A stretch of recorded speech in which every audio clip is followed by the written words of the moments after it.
In Kenya's Ol Pajeta Conservancy, a herd of elephants are taking up dust in their trunks and squat it on their backs. Some are playing, lying on the ground, and enjoying the day, lucky to be alive. It is estimated that 100 African elephants are killed every day by poachers seeking ivory, meat, and body parts. For the last decade, Daniel Mwaniki has dedicated his time to protecting the largest land mammals. I do like what I do, not only because of that I'm paid, but because I think I'm doing what I'm supposed to do. I'm doing something for the country. Daniel is the commander of the Rapid Action Squad at the Ol Pajeta Conservancy. He started off as a ranger, but his love for elephant protection led to his promotion as a commander of the squad.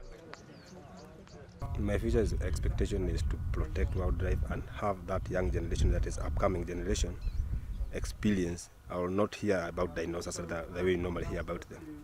I have that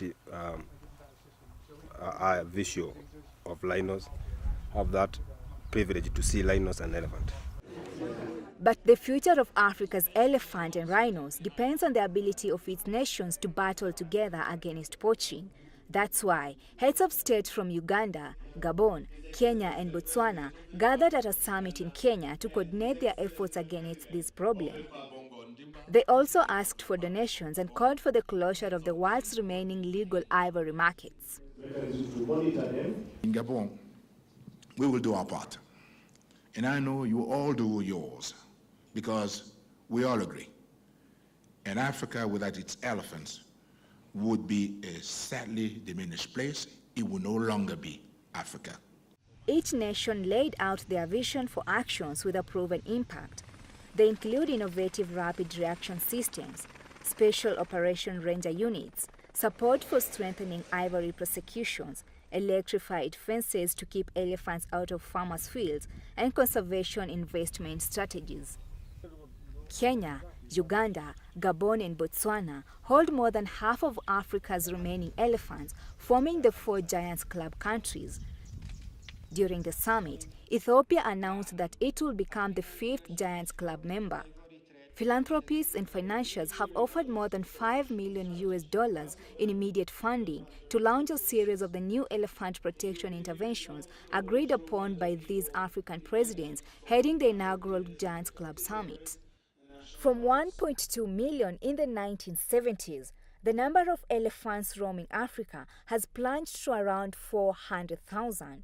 Poaching exceeded 30,000 a year between 2010 to 2012, threatening to wipe them out in some African regions.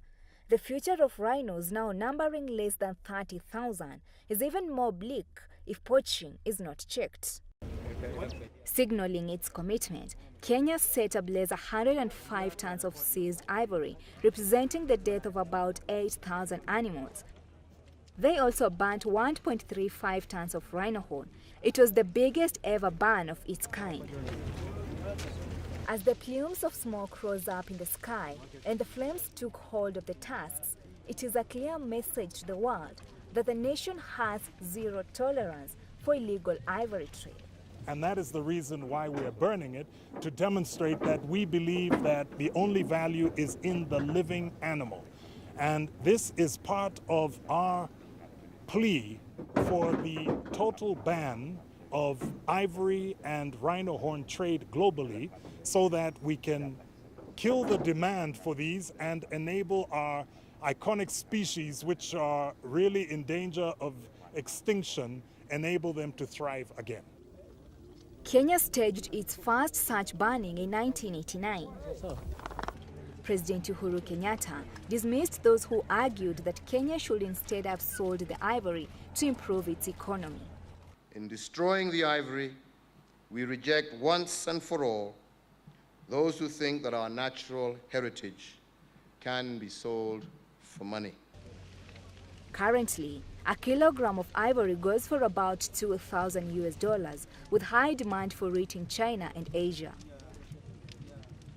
The Ol Pajeta Conservancy has been at the forefront of protecting and slowly starting to rebuild Kenya's rhino numbers.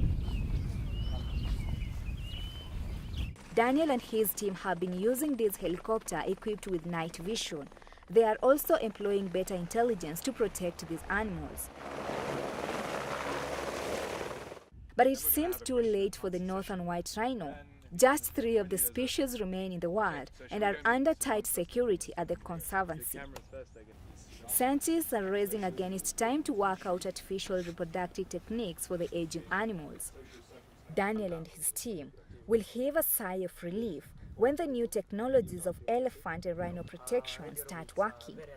It will not only ease their work as rangers, but will also ensure that Africa's elephants and rhinos will thrive for generations to come. Making your side big good and stuff.